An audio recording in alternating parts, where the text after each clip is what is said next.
O monólogo da besta. O autoritarismo como argumento. Uma boa forma de falar sobre um tema é mencionando um exemplo real, mas antes, é necessário contextualizá-lo. Nos últimos anos surgiram as chamadas agências de checagem de fatos, que se vendem como instituições isentas, ainda riremos disso no futuro, capazes de analisar matérias jornalísticas, postagens avulsas e ainda que por incúria, brincadeiras, os chamados memes. O único objetivo das agências de checagem é calar aqueles que se manifestam contrários às pautas ditadas por seus senhores, sem o menor pudor. Tais grupos servem abertamente o interesse de um espectro político e nada mais são que a linha de frente de um sistema que busca instituir o Ministério da Verdade, nos moldes do livro 1984 de George Orwell.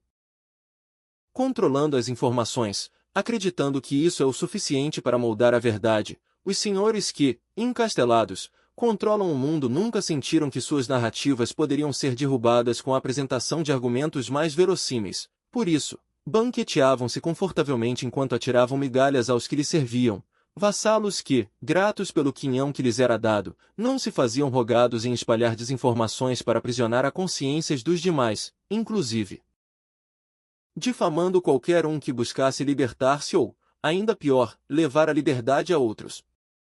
Distante da realidade, os profetas da desinformação manipularam a opinião das pessoas de tal forma que chegaram a se auto-intitular opinião pública, ainda que ninguém, além dos próprios, lhes conferisse a procuração para opinar em nome alheio.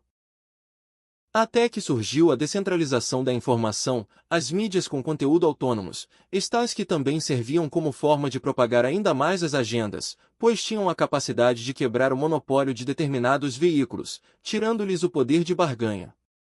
Parece confuso, mas não é. A grande mídia controlava as informações, fazendo com que apenas suas versões fossem propagadas. Isso, pela ótica totalitária, é um bom negócio, mas existe a possibilidade de um veículo de mídia se insurgir contra uma determinada pauta ou, o que seria mais comum, exigir sentar-se à mesa, não conformado com migalhas, posto que sua capacidade de convencimento e manipulação chegará a um patamar suficiente para que possa forçar sua ascensão a um escalão superior na hierarquia da poder. Diante de uma chantagem existem duas opções clássicas, ceder ou resistir. A primeira faria com que os detentores dos meios de comunicação se tornassem mais fortes, inevitavelmente, assumissem o controle com o tempo, invertendo assim a relação de senhor e vassalo. No Brasil é fácil observar como a grande mídia se alimentou do poder de barganha em seu favor, sendo capaz de pressionar autoridades ao ponto de exigir mudanças estratégicas em políticas públicas.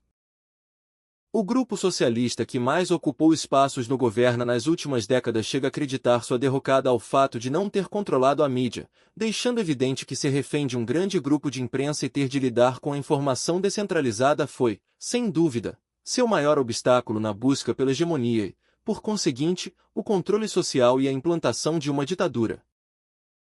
Resistir à chantagem pode custar o próprio lugar à mesa dos líderes, uma vez que, dependendo da força real da grande mídia, ela poderia derrubar seu alvo.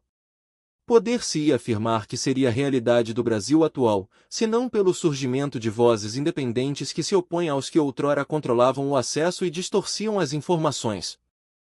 Um meio alternativo de lidar com um chantagista é a falsa cessão, em que se atende ao apelo do mesmo, mas aos poucos, tira-se a capacidade de avançar sua intenta, permitindo assim uma vitória parcial para, posteriormente, enfraquecer e retirar sua força. Em regra, socialistas aplicam tal método em relação à imprensa e empresários, cedendo-lhes vantagens com uma mão e escravizando-lhes com a outra. Quando se vêem capturados já é tarde demais. As redes de informações descentralizadas, aparentemente não foram criadas para libertar as pessoas da grande mídia, sendo uma forma de dar aos detentores do poder alternativas aos controladores das redes de comunicação. Entretanto, o tiro saiu pela culatra, dando a um outro espectro político, que julgavam já soterrado, um canal para alcançar aqueles que se identificavam com suas crenças e modo de ver o mundo. Isso sim, libertou as pessoas. As grandes redes de comunicação, na maioria dos casos, já ocupando seu lugar à mesa, se viu ameaçada por um discurso com o qual não sabia lidar, que não podia controlar e que desmascarava suas mentiras. Percebendo que poderia ser despejada da torre de marfim em que se esbanjava no luxo, ou ainda pior, ser atirada na lixeira dos inservíveis, obliterando-se com o passar dos anos para dar lugar às pessoas livres. O monopólio da informação estava ameaçado e as narrativas eram derrubadas uma a uma como a casa de palha no conto Os Três Porquinhos, haja vista, que construíram sobre areia e agora criticavam a erosão, por mais que fosse o inevitável desfecho de sua pérfida trajetória. Restou-lhes tentar sobreviver sem buscar em si próprios a culpa do fracasso, sem assumir que a semente do mal que plantaram agora lhes gera frutos venenosos. A decadência da imprensa criou um discurso cada vez mais distante da realidade, como se, ao perceberem que a torre desabava no frio solo da verdade, tentassem correr para cima, porém, quando mais corriam para longe do solo, mais a torre era dragada. É evidente que as redes sociais podem ser o resultado natural da vontade do público interagir, que páginas como os antigos bate-papo, Orkut e outros tantos podem ter sido substituídas por modelos mais funcionais ou com maior leque de opções. Entretanto, a formação de opinião e manipulação não era tão evidente naquele tipo de plataforma, havia sim a comunicação bilateral, mas nada que pudesse arregimentar seguidores de forma considerável. Com o advento de redes mais dinâmicas surgem os chamados influenciadores, indivíduos que passaram a disputar a atenção do público com as grandes mídias. Em um primeiro momento, pode não parecer grandioso, mas logo perceberam que tais indivíduos poderiam, ao menos, desidratar as grandes corporações, relegando-as a viverem de migalhas. As chamadas Big Tech, grandes empresas de tecnologia que controlam as mídias alternativas e redes sociais passaram a indicar conteúdo ao público, o que, como sempre, teve início de forma sutil e acabou por ficar evidente. Nas redes como o YouTube, que hospeda conteúdo produzido de forma independente, é fácil observar que alguns conteúdos, ainda que não sejam cálculo de preferências, são incentivados. Não obstante a política nefasta da rede, que permite material semi-pornográfico e enaltecendo entorpecentes, mas não admite que questione-se medidas arbitrárias como o isolamento social. As pautas progressistas não parecem desagradar as políticas da empresa, que se vale de definições obscuras como discurso de ódio, negacionismo, desinformação e outros tantos adjetivos que são incapazes de definir. Começando pelo discurso de ódio, uma das falácias mais vergonhosas dos tempos atuais, não encontra uma definição clara, sendo apenas um escudo para grupos identitários que exploram abertamente um determinado, ou não tão determinado assim, grupo de pessoas o qual chamam de minorias. Em um primeiro momento, os defensores de tal tese se socorrem do artigo 13.5 do Pacto de São José da Costa Rica. A lei deve proibir toda propaganda a favor da guerra, bem como toda apologia ao ódio nacional, racial ou religioso que constitui incitamento à discriminação, à hostilidade, ao crime ou à violência. Contudo, tal definição não abarca suas teses translocadas, de maneira que precisam emendar a norma. Lembrando as mudanças que as 7 regras sofreram no livro A Revolução dos Bichos, Animal Farm, de George Orwell. Alguns incluem expressões como minorias na definição, outros dilatam para definir ainda quem seriam tais minorias, ou ainda mais espantoso, desconsideram o trecho final que trata de discriminação, hostilidade, crime ou violência para considerar quaisquer expressões que desagradem ou não sejam desejadas como discurso de ódio. Nota-se que, ao incluir a expressão extremamente volátil minoria, afastam do discurso de ódio agressões direcionadas aos grupos que a agenda progressista não deseja proteger. A agressão de brancos por negros, de homens por mulheres ou de heterossexuais por militantes LGBT parecem não ser alcançadas como reprováveis por tais mentes doentias, nascendo a jocosa expressão ódio do bem, que nada mais é que aquilo que se amolda no chamado discurso de ódio, mas é praticado em favor dos senhores da verdade, dos progressistas. Recentemente uma publicação do jornal progressista Folha de São Paulo tratou de denunciar práticas de racismo, estimulados por movimentos identitários negros, contra pessoas brancas. O texto foi duramente criticado por dizer verdades inconvenientes. Muitos dos ditos combatentes de práticas racistas ou de injúria racial deixaram evidente sua hipocrisia e que usam tal pauta para se vitimizar, alegando que o racismo não poderia ocorrer sem um sistema que favoreça determinada raça. Tal imbecilidade, não achei adjetivo mais adequado para tais indivíduos, decorre do fato de terem uma salvaguarda que lhes deixa em posição de vantagem, usando o racismo como um escudo. Entretanto, ao se confrontarem com o seu uso por partes de grupos identitários, parecem preferir usá-lo como arma a se desarmarem. Cabe apontar que o sistema não financia grupos supremacistas brancos, mas o fazem no espectro contrário, mas trataremos disso quando oportuno. Sobre o chamado negacionismo, a Academia Brasileira de Letras o define como atitude tendenciosa que consiste na recusa a aceitar a existência, a validade ou a verdade de algo, como eventos históricos ou fatos científicos, apesar das evidências ou argumentos que o comprovam. Sem muito esforço poderíamos chamar aqueles que chamam terapia gênica de vacinas ou que chamam homens de mulheres para não incorrer na forma mais dilatada do discurso de ódio, em que pese, ambos os casos sejam a tradução da recusa em aceitar a verdade apesar das evidências que o comprovam. Explicando sobre o que tentam chamar de negacionismo, tentam inverter os polos para justificar calar um lado, é tragicômico observar como os censores atuais, ao mesmo tempo que perseguem vozes dissonantes, usam os julgamentos de Giordano Bruno e Galileu Galilei como forma de exemplos de negação à ciência, rotulando os que querem manifestar sua visão científica, diversa daquele que querem impor, como os membros dos tribunais ora censores, e por incrível que pareça, colocando-se no espectro dos cientistas calados, ainda que estejam defendendo, ao denominar de negacionista aqueles que não querem ouvir, a perseguição e censura. Por fim, temos a desinformação, eufemismo para a mentira que tem sofrido grande distorção, afinal, mentirosos querem calar os que se opõem às suas narrativas, e não podendo fazê-lo com base argumentativa, precisam determinar quem pode dizer a verdade e quem está dizendo a mentira. Claro que, de forma artificial e, portanto, mentirosa. Simples constatar as mentiras dos grupos ditos progressistas, tal denominação constitui em si uma desinformação, pois, tais grupos nada têm a ver com progresso. Em verdade, suas revoluções têm como regra, não consigo mensurar exceções, a destruição de um sistema sem, contudo, a evolução ou aperfeiçoamento. O resultado das ações de tais grupos sempre é a proliferação da desgraça. O chamado discurso de ódio não se aplicam a grupos de supremacistas negros, ainda que as agressões contra brancos sejam maioria, bem como a tolerância, ou até mesmo o incentivo, a grupos como Black Lives Matter, que o jornalista Jason Whitlock sabiamente compara a Ku Klux Klan, pelo fato de ambos os grupos serem agentes do nascido no seio do Partido Democrata, mencionando inclusive que o grupo dos encapuzados praticava ataques aos brancos. Citando um link do History. Whitlock falou de como era a noite quando o KKK participava de ataques terroristas contra negros e republicanos brancos. Ele disse que eles usaram intimidação, destruíram propriedades, agrediram e mataram em um esforço para influenciar as próximas eleições. Para desacreditar a versão apresentada pelo jornalista, surge um especialista em estudos sobre a América do século XX da Universidade de Notre Dame. Sempre surge um dos especialistas sob encomenda, para afirmar que as manifestações da KKK eram feitas por indivíduos encapuzados e o BLM atua protegido pelo direito de manifestação. Na verdade, observa-se que a conveniência das ações de tal grupo, assim como seu similar Antifas, cujo nome também é uma desinformação natural, em relação aos que ocupam o poder e controlam a informação centralizada ou lhes permite serem agressivos sem o menor pudor.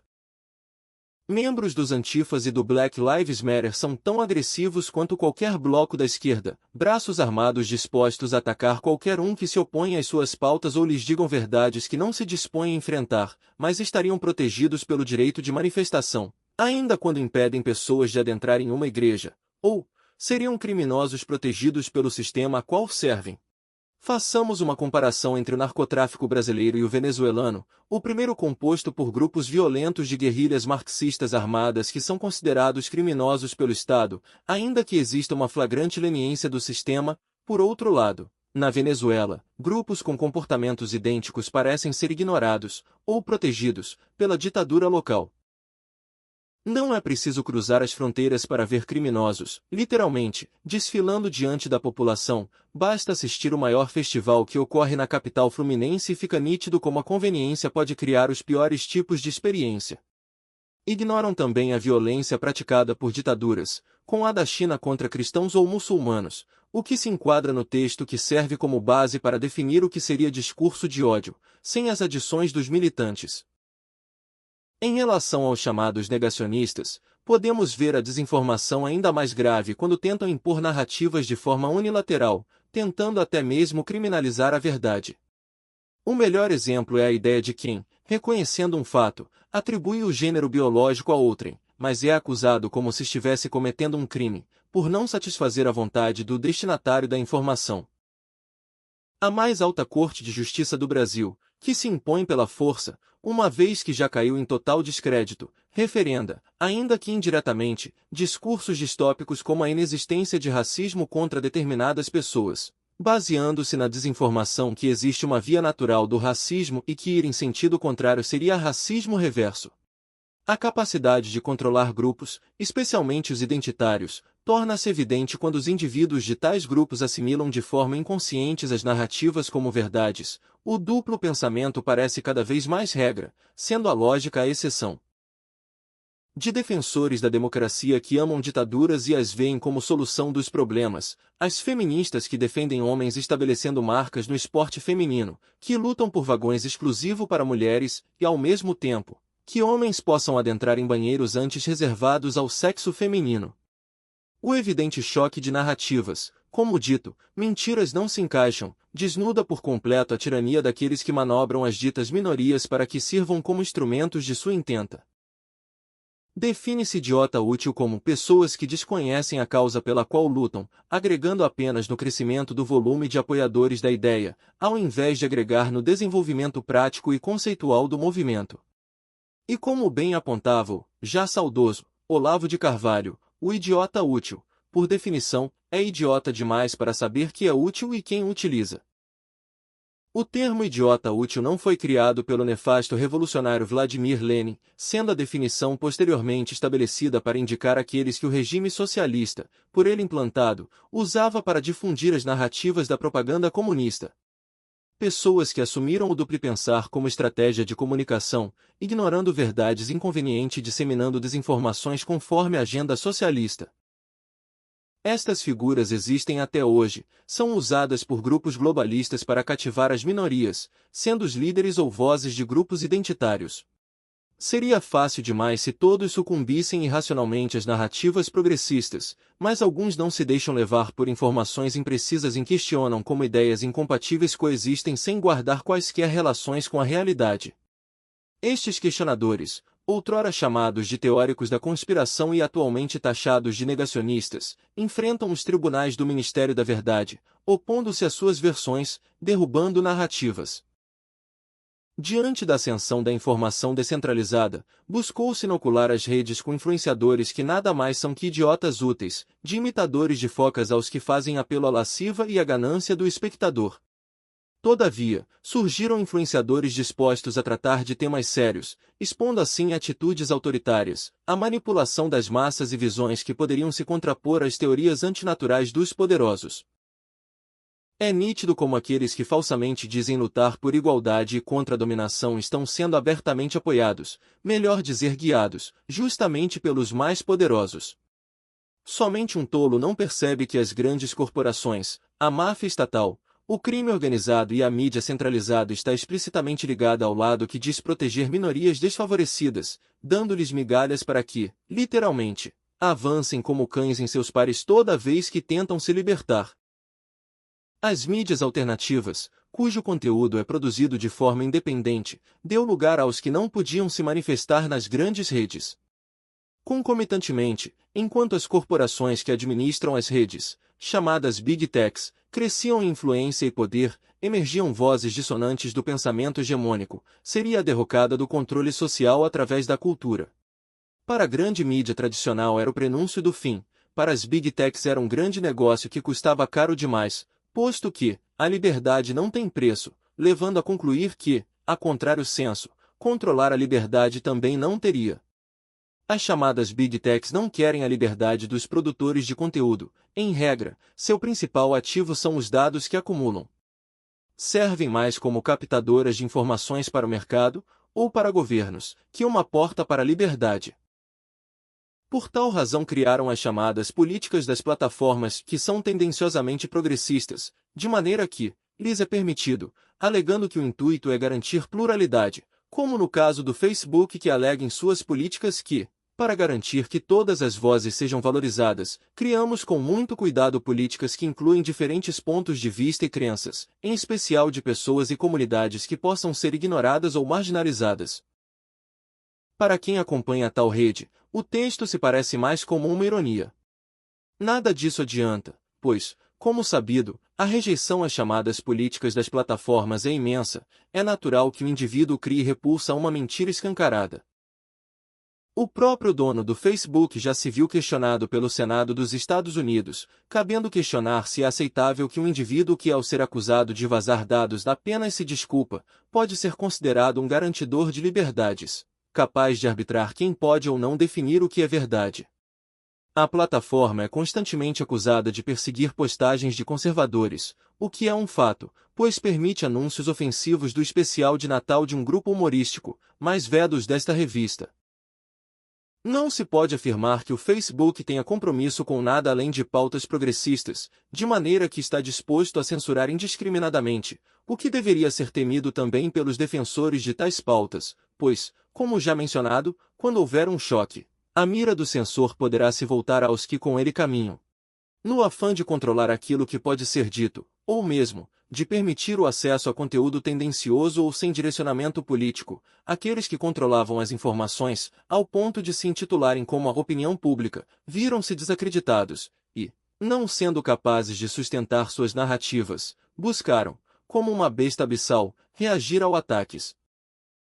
Aos tolos que acreditam que os progressistas autoritários nunca avançaram como nos dias atuais, deixo a reflexão, que a besta se mostra ao sentir-se desnuda ou acuada, que ela avança justamente por saber que agora surgiram pessoas dispostas a lhe denunciar e combater. Natural que um ser forte, acostumado a não ser desafiado, faça suas vontades sem se tornar agressivo. Entretanto, ao ver que existe força em sentido contrário, tal criatura utilizará suas enormes presas, garras ou chifre como forma de acelerar o processo de dominação. O autoritarismo é acentuado quando observa que há resistência. Com o objetivo de calar qualquer um que apresente uma versão que se contraponha, desmontando narrativas, nasceram as agências de checagem de fatos, algumas geradas no útero da grande mídia e outras tantas que se dizem independentes, sendo parte do corpo ou satélites do malfadado Ministério da Verdade, cuja única função é rotular como mentirosos aqueles que pretende calar. Em um baile cínico em que prestam reverências mútuas, a grande mídia, as grandes controladoras das redes e as agências de checagem tentam se autolegitimar, em que pese, suas mentiras sejam tão evidentes que precisem usar da coerção. As agências de checagens têm a mentira como essência, fingindo serem úteis, alegam que sua nobilíssima missão é alertar quanto à existência de notícias falsas, ajudando o receptor da mensagem a se livrar da desinformação.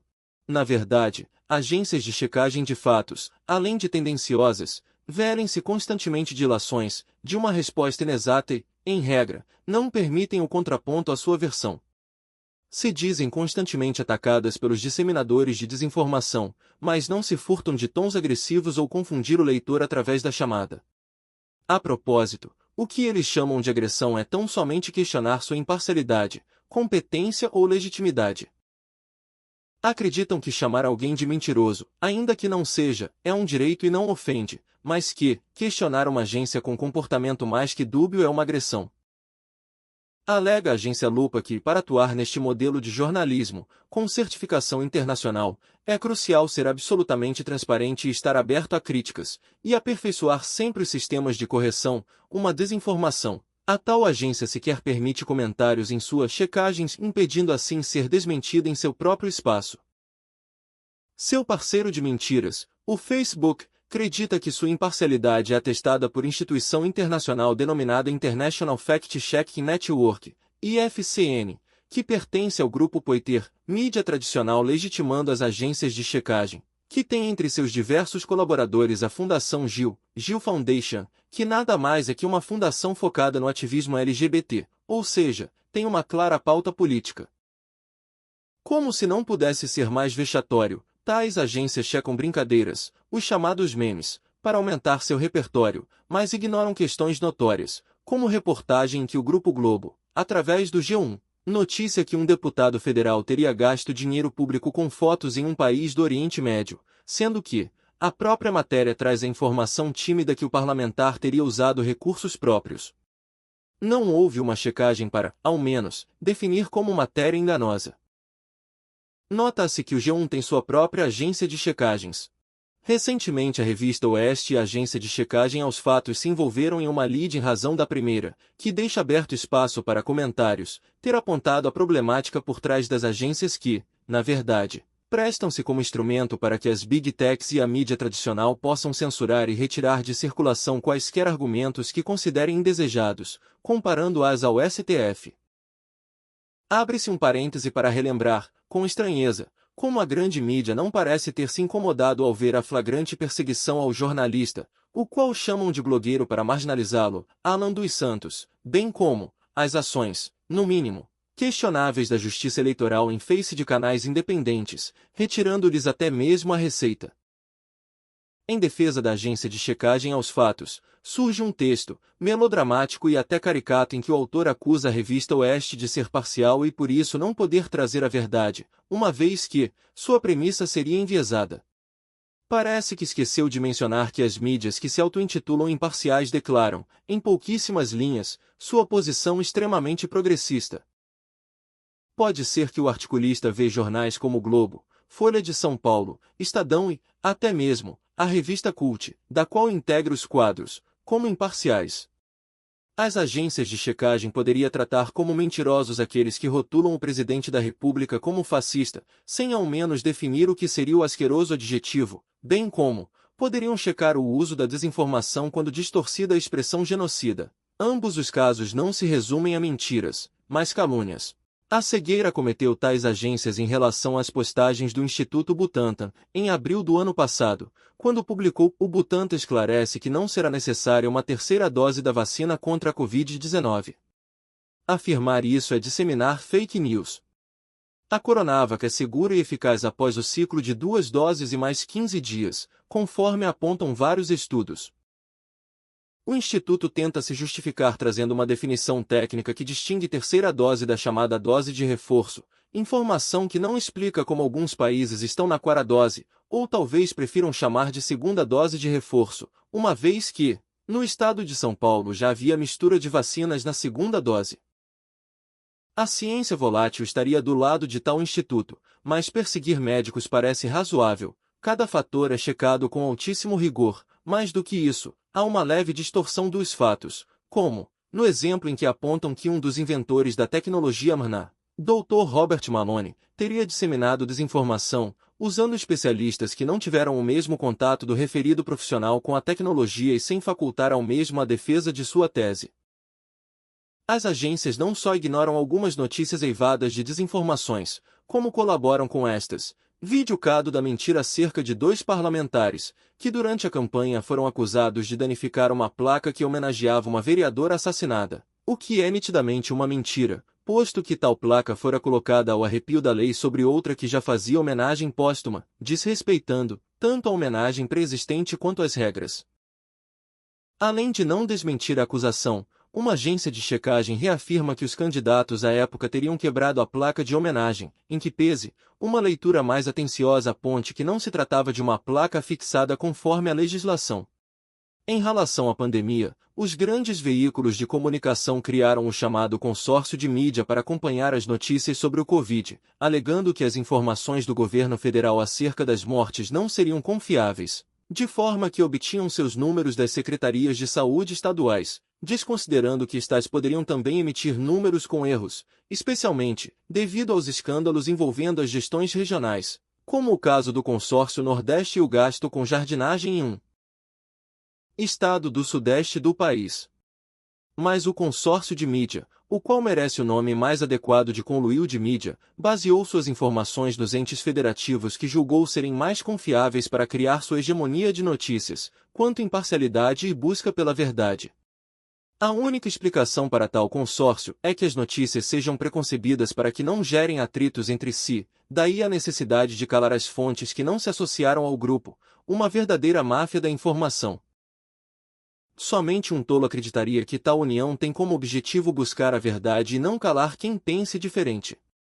Devido às suas próprias mentiras e à busca incansável por calar vozes dissonantes, as agências de checagem caíram em total descrédito, sendo arrastadas para o mesmo fosso de suas mães da grande mídia. Natural que a pouca confiança que se deposita no Grupo Globo seja herdade pela sua agência, fato ou fake. Igual sorte acompanha as demais aspirantes a Ministério da Verdade. Um jornal progressista de origem germânica alerta que o próprio Facebook, desde 2018, informou que pretendia sair em defesa das agências de checagem, justamente por conta de sua rejeição. O que deixa claro trata-se de uma associação que não procura verdade ou credibilidade, sendo apenas um grupo praticando autolatria para suprimir quem pense contrário. Aparentemente, Joseph Goebbels estaria orgulhoso dessa gente. Com o descrédito, as cartas tiradas da manga não tinham mais efeito. Por isso o uso da coerção, que prima facie se dera pelos próprios consortes da trama, a besta simplesmente se autolegitimou e, após a rotulação por parte da agência de checagem desinformação, qualquer conteúdo poderia ser suprimido ou reprimido. Agora, com as engrenagens em funcionamento, a besta poderia reduzir alcance, apagar ou distorcer qualquer informação. Entretanto, como toda fraude, o castelo de areia ameaça tombar, posto que, as pessoas, famintas por liberdade, partiram em busca de ambientes livres e realmente plurais. Restou lançar mão do poder público, usar a capacidade coercitiva do Estado, para tentar calar o outro lado, haja vista que a besta, ciente ser incapaz de conduzir um diálogo em razão da flagrante farsa de suas narrativas, quer se impor através de um monólogo, que só será possível calando seus opositores. Por isso, tenta-se criminalizar a desinformação, conforme seus critérios de verificação nada confiáveis. Isolado em suas mentiras, a besta tentará usar a força para que sua pós-verdade seja forçada goela abaixo, aprisionando a consciência através de suas mentiras. Como não pode destruir os fatos com narrativas, assim como faz no exemplo da ideologia de gênero, terá de apagar as informações para que não conheçam a verdade. No futuro a besta ainda terá a disfarçatez de acusar seus opositores de revisionistas da história. Casas legislativas tentando legitimar a censura ao debater a criminalização da desinformação deveria ser considerado algo doentio, ficando ainda mais assustador quanto tribunais associam-se aos checadores para estabelecer suas verdades como premissas capazes de atingir o cidadão. A insistência em calar o outro lado decorre, naturalmente, do temor de que conheçam de seus argumentos. Não há como a mentira se sobrepor à verdade quando ambas estão expostas. A única chance do mal prosperar é calando o bem. Para eles não pode haver o diálogo, apenas um lado pode falar, desejam um monólogo da besta. Nada melhor que as palavras de um verdadeiro genocida, uma criatura bestial que caminhou por nosso planeta deixando um rastro de sangue e destruição para definir a importância de calar seus oponentes. As ideias são muito mais poderosas do que as armas. Nós não permitimos que nossos inimigos tenham armas, por que deveríamos permitir que tenham ideias? Joseph Stalin, ditador fascínora da extinta União das Repúblicas Socialistas Soviéticas. Artigo do autor Leandro Costa, publicado na revista Conhecimento e Cidadania em janeiro de 2022.